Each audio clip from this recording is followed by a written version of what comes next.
Winterthur is home to a high-rise with a difference. It's called Farsighted. And its renovation has also been far-sighted. It's the key task of 21st century architects to take into consideration the basic structure of existing buildings.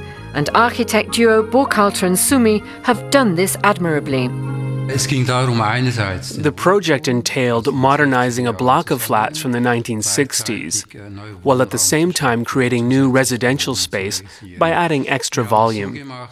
We did this by combining the two objectives and attaching the new volume to the back of the existing tower. The size of the dwellings was adapted at the same time. The small one-bedroom flats were merged to create three-bedroom flats, and the new extension then used to house the studios and smaller units. In a single stroke, we were able to save the park with its beautiful trees, while at the same time making the building earthquake-proof and enlarging the residential units. By building onto it, we were able to ensure a good social mix, which is something we feel is very important, especially in a high-rise such as the one in Winterthur.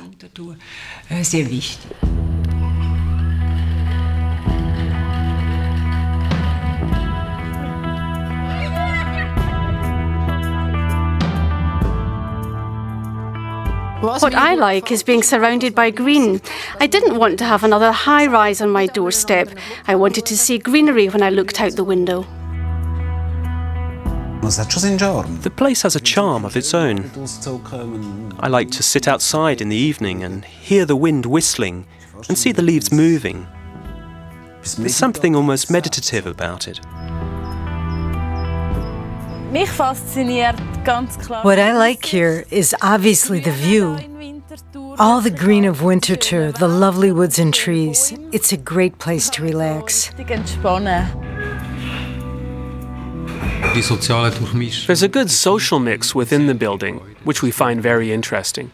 There are singles, families, and people sharing flats all living in the same high-rise.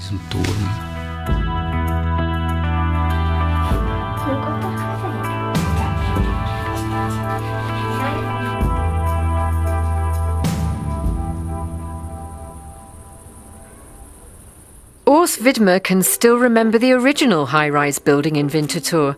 He knows the town like the back of his hand, having been mayor of Winterthur from 1966 to 1990. He's now a keen amateur photographer and town chronicler. This building made a lasting impression on me because it symbolizes the town of Winterthur and its aspirations to become an industrial base. It's also a symbol of changing times, set in motion by the arrival of the Sulzer company.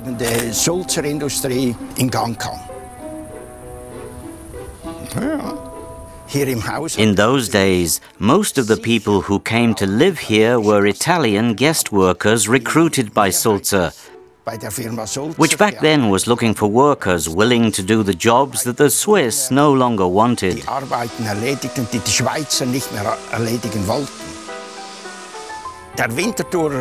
The people of Winterthur, I mean ordinary working class people, were afraid of high-rises like these, because they thought they led to anonymity and could even become a breeding ground for crime.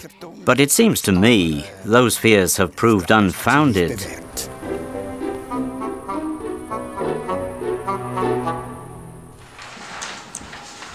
The Winterthur project is an example of what we call inward concentration. That means making use of existing structures and buildings, building on what is already there. It's a way of creating something new out of something old. This approach is also called dealing with the existing.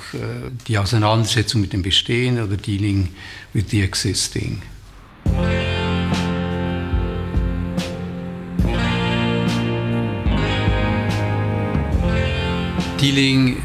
Dealing with the existing also gives you the chance to immerse yourself in stories about places, about social history, who lived where and when. and then to ask yourself how to start a new chapter. That's what makes it exciting, which is why we find converting or enlarging or adding to what is already there just as interesting as building from scratch. What fascinated us first and foremost was the charm of the place. It was so ordinary, maybe a bit parochial even. We thought that was very good and felt it was something worth preserving. We didn't want some hyper-designed world such as you might find in a big city.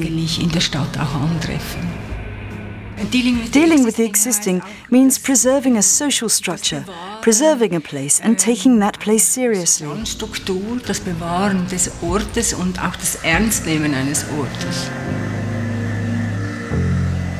It's the ordinariness that makes it what it is.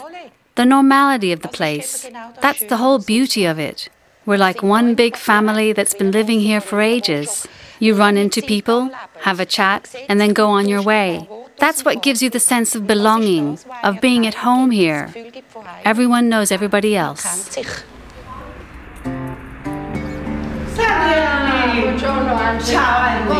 Bene, bene. Tu? Tutto a posto?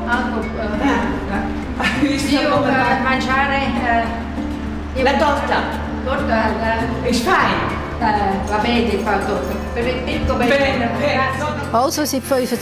I've been living here in this high-rise for 25 years, although I used to live in the old part of the building. There's something special about it. It's, well, people used to call us the high-risers, which was fair enough. We're a bit of a special breed, a bit eccentric. Well, that's what I think anyway.